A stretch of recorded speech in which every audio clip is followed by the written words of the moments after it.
So fear, for example, how do you deal with being totally afraid?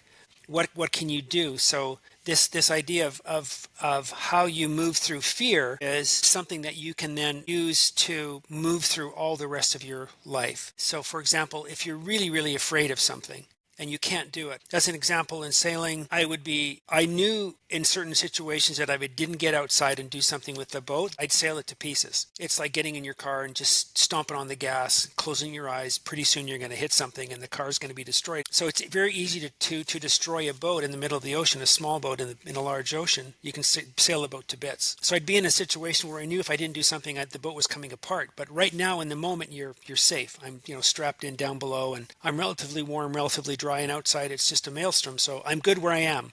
And I'm literally afraid to go outside because outside is incredibly dangerous. The boat's mostly underwater. You have to be strapped into the boat. You can't move anywhere or do anything without being tossed around violently. So I'm good where I am, but I need to get outside. And I'm afraid because I know what outside is means. So how do you go from you're very, very safe to you're very, very dangerous? Well, I would just simply break that task down into the smallest possible step. Do I lay down or sit up? Well, if I need to get outside, at some point I have to sit up. But when I'm thinking about getting outside, all I'm thinking of is how terrible it is out there and how good I am now. I would have to break down getting outside into the smallest possible chunk. And then you're not afraid of doing that.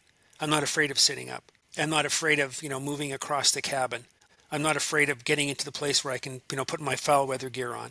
I'm not afraid of taking a step outside and hooking up. So these constant little steps moves you from the place where you're paralyzed to the place where you're actually doing something effective. You can use that same methodology in any context you want. If you keep doing that, eventually you'll get to the place where you want to be.